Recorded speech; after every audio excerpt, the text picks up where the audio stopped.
Baik, dalam kegiatan penyelidikan tertutup yang KPK lakukan, tim pada hari Jumat kemarin telah mengamankan sejumlah 8 orang. 4 diantaranya adalah pegawai pada Ditjen Pajak dan 4 lainnya adalah pihak swasta.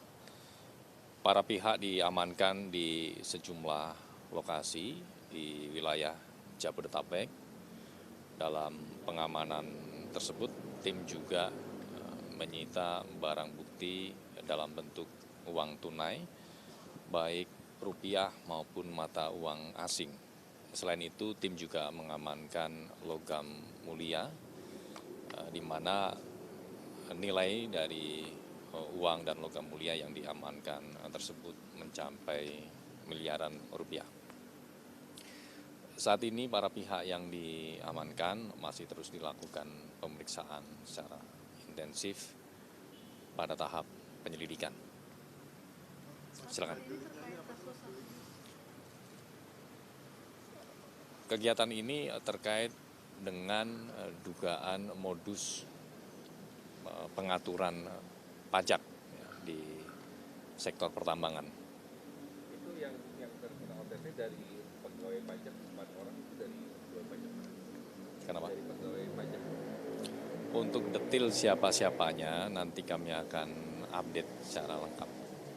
Mas memastikan bahwa ini terkait pengurangan pajak kah atau menghilangkan pajak atau apa? Artinya kan dalam proses pajak ini kan banyak sekali gitu loh. Artinya ini lebih kemana? Terkait dengan pengurangan nilai pajak. Pengurangan nilai pajak. Artinya perusahaan itu yang berada di Jakarta atau di daerah misalkan di Indonesia Timur atau di Sumatera atau minimal wilayahnya, Ya. perusahaannya. Perusahaan itu kan ada yang kantornya di Jakarta, namun kemudian site-nya begitu ada di daerah. Nah, itu diantaranya yang didalami dalam kegiatan penyelidikan tertutup kali ini. Nanti kami akan sampaikan terkait detailnya ya, perusahaan-perusahaan. Jadi perusahaan tambang nih Mas ya? Iya, betul. Mas memastikan lagi ini kan ada tanggapan dari atau ada koordinasi nggak dengan Menteri Keuangan gitu, misalkan dengan Pak Purbaya soal terkait OTT ini, misalkan dikoordinasikan, ditelepon oleh Menkyu kepada KPK terkait OTT ini, Mas? Terkait koordinasi KPK dengan Kementerian Keuangan itu secara kontinu terus dilakukan, tentunya tidak hanya dalam rangka penindakan saja, tapi dalam konteks pendidikan anti korupsi maupun pencegahan korupsi, baik melalui instrumen-instrumen pelaporan gratifikasi maupun LHKPN, ya, di mana dalam instrumen gratifikasi misalnya KPK juga bekerja sama dengan Kementerian Keuangan terkait dengan pendirian adanya UPG, Unit Pengendalian Gratifikasi. Artinya Menkyu sendiri mendukung ya dengan adanya OTT yang dianggap anak buahnya mulai banyak yang melanggar aturan atau etik ataupun bahkan pidana. Tentunya ya, karena korupsi sebagai musuh bersama, tentu semua pihak mendukung langkah-langkah upaya penindakan, langkah-langkah pemberantasan korupsi. Mas, soal barang bukti Barang itu bukti gimana, apa Mas? aja yang ditemukan? Berapa Barang bukti yang diamankan dalam kegiatan penyelidikan tertutup ini dalam bentuk uang, baik rupiah maupun mata uang asing dan juga logam mulia. Ya, nilainya mencapai sekitar 6 miliar. Detailnya Mas? Ya, nanti kami sampaikan detailnya. Kalau kerugian negara perkiraan belum tahu ya Pak? Ini bukan kerugian yang negara. pengurangan pajak. itu 8 orang petugas pajak semua apa ada wajib pajak juga? Berapa tuh kalau wajib pajak? 4 pegawai Ditjen Pajak, 4 pihak swasta. Pihak swasta itu dari mana aja? Wajib pajaknya berapa orang dan ada konsultan pajak kan? Nanti kami detailkan ya pihak-pihaknya. Pihak swastanya itu bagian dari perusahaan tambang atau konsultannya atau gimana? Ya, itu termasuk yang nanti kami akan sampaikan detailnya. Sejauh ini penanganannya sendiri seperti apa? Ditahankah atau di seperti apa? Masih dilakukan pemeriksaan secara intensif.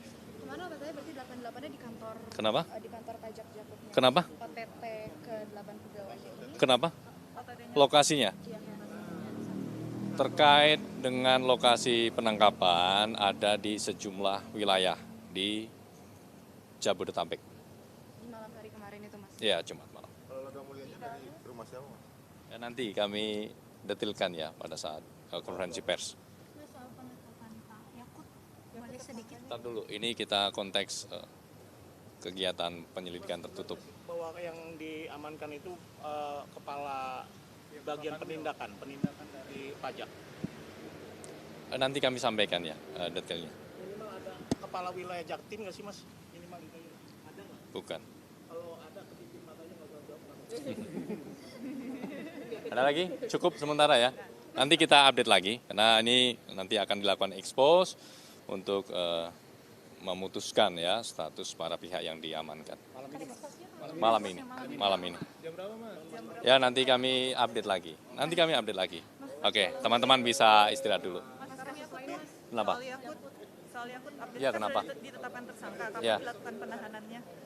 Ya, ini kan kemarin sudah ditetapkan sebagai tersangka pada hari Kamis 8 Januari, di mana KPK menetapkan 2 orang, saudara YCQ dan juga saudara IAA.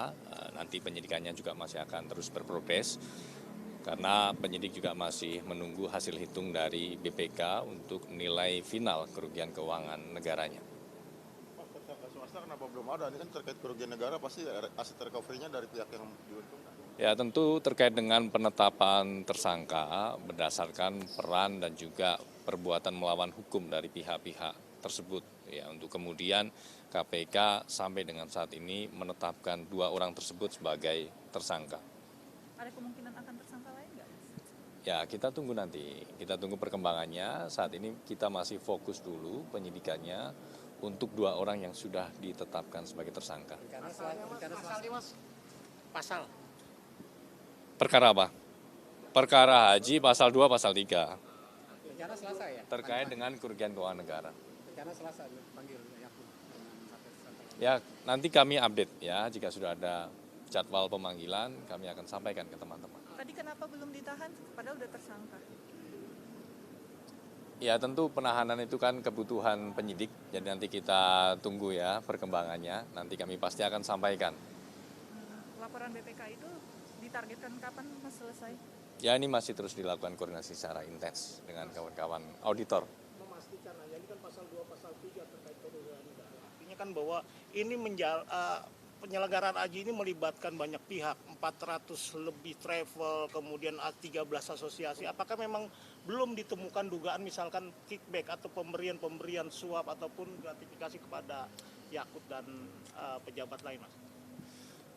Penyidikan perkara ini memang tim juga melakukan pemeriksaan, tidak hanya pihak-pihak dari Kementerian Agama, kemudian institusi lain yang juga mengetahui terkait dengan proses dan mekanisme mengenai penyelenggaraan ibadah haji. Tapi juga penyidik mendalami dari sisi para PIHK dan juga Biro Travel.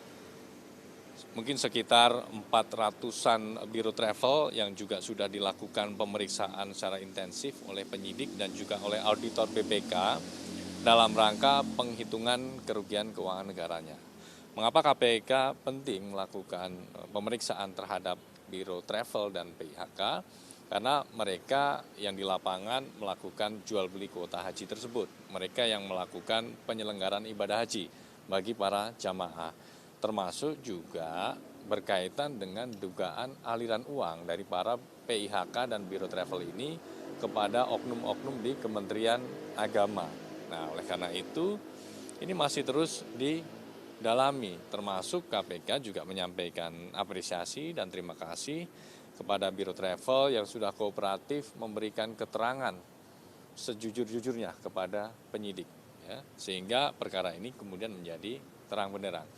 Yang kedua, KPK juga masih terus menunggu kepada pihak-pihak yang masih ragu, masih maju mundur untuk mengembalikan terkait dengan aset-aset, termasuk dalam bentuk uang yang diduga berkaitan dengan dugaan tindak pidana korupsi ini. Silakan kami tunggu, nanti akan dilakukan penyitaan tentunya sebagai bagian dari proses pembuktian dalam penyidikan dan juga langkah awal yang positif bagi optimalisasi aset recovery. Mas, memastikan aja kaitan tim penyidik KPK itu ke Arab Saudi dan ke beberapa lokasi di luar itu, apakah memang kaitannya terkait pasal 2, pasal 3 soal kerugian negara, atau memang ada berkaitan soal penyelidikan baru soal kickback atau suap atau gratifikasi dalam kasus? Dalam rangkaian penyidikan perkara kuota haji, penyidik juga melakukan pengecekan langsung di Arab Saudi bersama auditor BPK. Sehingga kebutuhan untuk mengecek langsung di lapangan tidak hanya untuk kebutuhan dari tim penyidik, tapi juga kebutuhan dari tim auditor BPK, tentunya dalam rangka penghitungan kerugian negaranya. Selain itu tentu juga tim mengecek soal kepastian ketersediaan dari fasilitas untuk penyelenggaraan ibadah haji, ya, karena dalam diskresi itu terjadi penggeseran dari yang kuota reguler kemudian digeser ke kuota haji khusus. Nah, itu bagaimana ketersediaan fasilitas di Arab Saudi. Untuk pihak swastanya kayak Maktur Travel tuh kapan Mas jadi TSK-nya Mas? Ya, saat ini kita masih fokus dulu untuk penyidikan perkara dengan 2 orang yang sudah ditetapkan sebagai tersangka, yaitu saudara YCQ dan saudara IAA. Kita fokuskan dulu itu.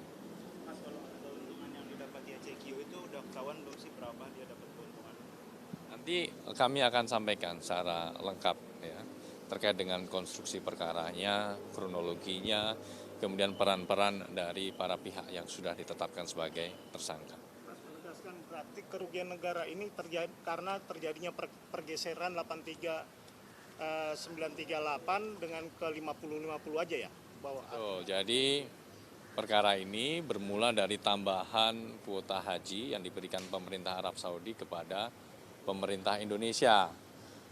Total 20.000 kuota haji.